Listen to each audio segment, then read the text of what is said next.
Hi Libra!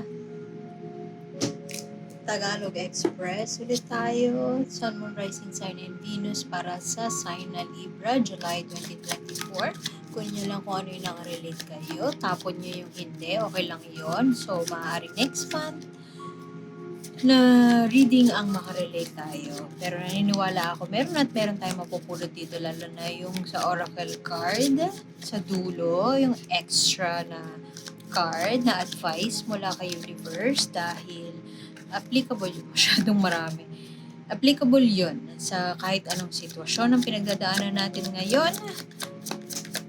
Actually, pwede kayo magpunta sa site. Sa site ko, pwede kayo mag-draw ng oracle card doon. Pero hindi itong card na to kasi bago to eh. Uy! Pahinga mode si Libra. Napagod ng mga nakaraang buwan, kaya Sleeping Beauty muna ang peg natin ngayon. Maaari nagpaplano pero mukhang nagre-recharge. Yan ang unang-unang card na tumalon. Titingnan natin yung dalawa pang card na core energy mo. Pinagpapahinga ang isip. No action, no movement. Maaari naghihintay for what's to come. Okay, mukhang nung nakaraang buwan ay marami tayong iniisip, nabagabag ng maraming bagay at nakalaya na. Yung iba sa inyo siguro yung mga nakaraang buwan kasi iniisip nyo pagod na kayo sa trabaho, ang daming ginagawa. So yung iba sa inyo mukhang nakaalis na, naka-resign na this month. Or pwede ding pa-resign na o desidido na para umalis. Tingnan mo, 2 of Cups pa, yung in reverse ngayon. Usually sa relationship siya emotional, pero kung sa trabaho ito, maaaring, breaking away na mula sa sitwasyon. Umalis na, nakipag-break na, parang gano'n. Nakipag-break na sa sitwasyon. O sa relasyon, trabaho man, o love life, relasyon na hindi na nakatulong sa kanya. Relasyon na for the longest time ay nagpumagod sa isip niya at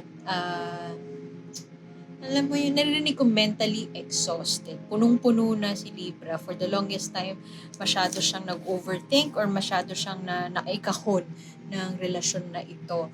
Hindi na siya nag-grow, kundi pagod lang, overthinking lang, drained na yung utak ni Libra. So mukhang ngayon nasa pahinga mode na si Libra. At kung hindi pa nakikipaghiwalay, whether romantic ito o sa trabaho, desidido na siya na makipaghiwalay. Pwede din na kahapon lang nakipaghiwalay si Libra. At handa na siya para mag-celebrate ng new path, new life. Gusto na niya mag-celebrate bagong buhay. Gusto niya na mag-spend more time with friends or pwede din gusto niyang magpaka-ermitanyo. No communication muna sa mga colleagues, sa mga tao. Pwede rin na pinipigilan niya yung sarili niya na mag-celebrate. Pwede ganun. Pero pwede din na pinipigilan niya yung sarili niya na kumuda about the past job kasi gusto ko lang magpahinga sa ngayon dahil malaya na ako. Independence Day kay Libra, tapos na ang Independence Day, pero mukhang Independence Day ang vibe ni Libra. At handa na siyang magpakaligalig sa mga matagal niya nang pinut off na mga gustong gawin. Pwede din na medyo magiging tight sa finances kung single mom o breadwinner si Libra, mukhang mag-a-adjust ng konti ang budget sa bahay. At pahinga mode nga si Libra, maaaring nagsiselebrate siya sa thought ng kalayaan, pero hindi pa siya fully nagko-commit sa mga let's say yaya ng mga tao dahil siguro ipinag-iisipan pa niya kung ano ba ang path niya moving forward.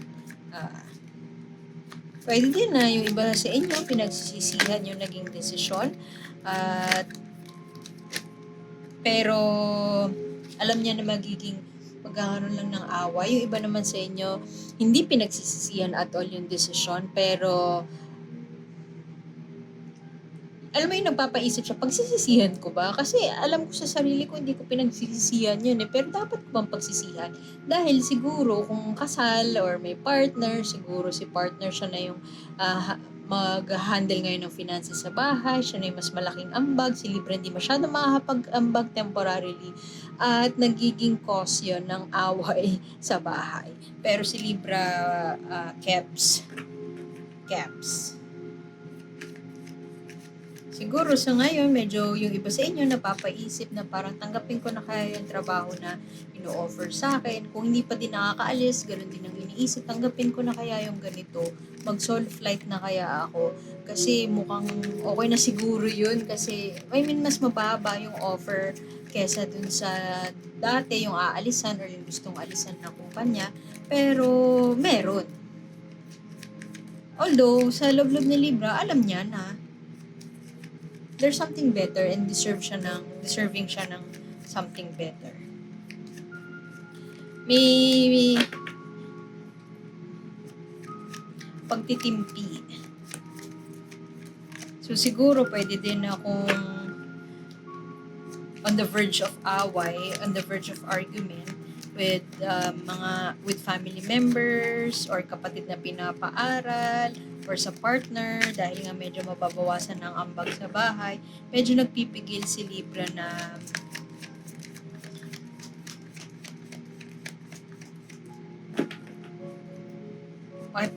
usap.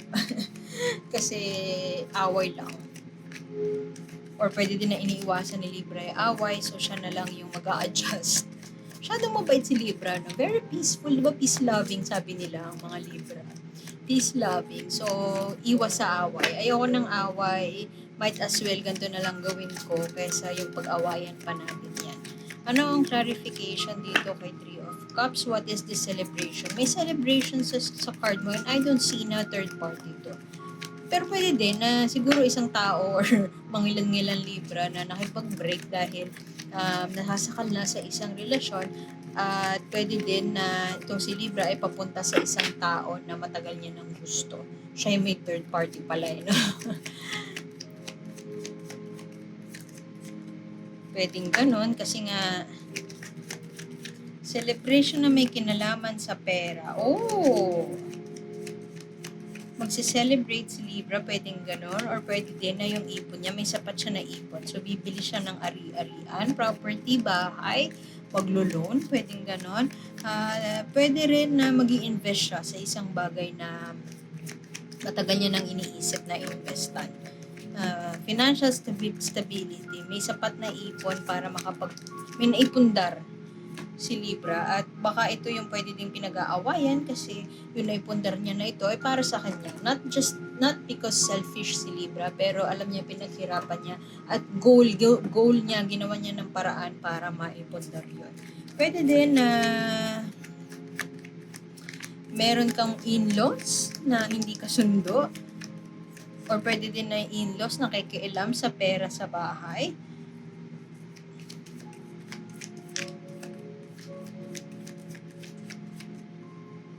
O pwede din yung partner mo is magkaiba kayo ng bawa si Libra gusto niya mag-invest or gusto niya mag-take ng risk sa isang resource, sa isang bagay, pero tutol dito si partner niya at nagdadalawang isip na mag-risk. Kung si Libra ay aggressive na investor, very conservative ang kanyang partner or kung sino man tong taong to na nag-i-impluwensya sa financial decisions ni Libra. Okay, mukhang merong isang bagay, yun nga, mukhang maaaring pamana,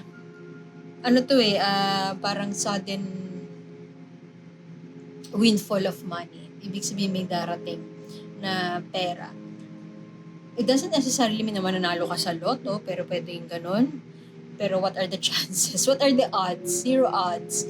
Libra nanalo sa loto dahil nanood ng tarot reading. I mean, I wouldn't want to be that type na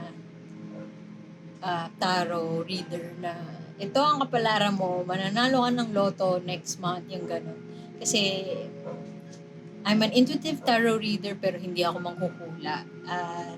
Ako yung isa sa mga tarot readers na naniniwala na hindi siya panghula. Kasi kahit anong sabihin ng tarot reader sa atin, kung ang ipagdidesisyonan natin ay yung opposite nun, ay hindi rin siya mangyayari. At hindi lang basta we are the masters of our fate, pero nagpe-play ang will ni God sa lahat ng bagay. So, yun ang pinaniniwalaan ko. Hindi po ako manghuhula. Anyway, so, itong card na to, usually, ito yung sinasabi nila na yun nga, yung mananalo ka sa loto, na windfall of money kasi ito.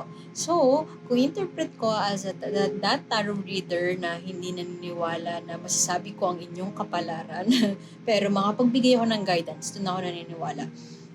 Kung interpret ko to, maaaring merong bagong way of source of income. Maaaring umalis si Libra sa trabaho, gustong umalis sa trabaho, pero merong padating na opportunity para kumita ng pera. Pwede din na, yun nga, pamana, may darating na pamana, pwede din naman na mabibiyayaan tayo. Let's say back pay, separation pay, o kaya racket na binibigay sa atin. Pero itong racket na to, maaaring dahil nga medyo short tayo sa budget or medyo meron tayong pinag-iipunan, medyo hindi siya yung align dun sa goal mo talaga. Halimbawa, ang goal mo is to earn, let's say, hundreds of thousands per month. Pero merong offer sa'yo, ano lang to let's say 80K lang to, ganyan. May chance na tanggapin mo pa rin siya kaysa sa wala. So, pwede din na at play dito yung nakaraan mo, past experiences.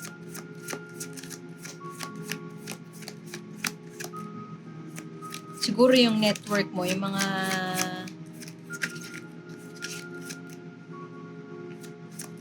dati mong katrabaho. Doon manggagaling yung racket. Pero overall, malaya na si Libra. Gusto niyang i-enjoy ang kalayaan niya. Newfound independence ni Libra. Pero sa ngayon, mukhang nakapahinga muna siya from taking in a lot.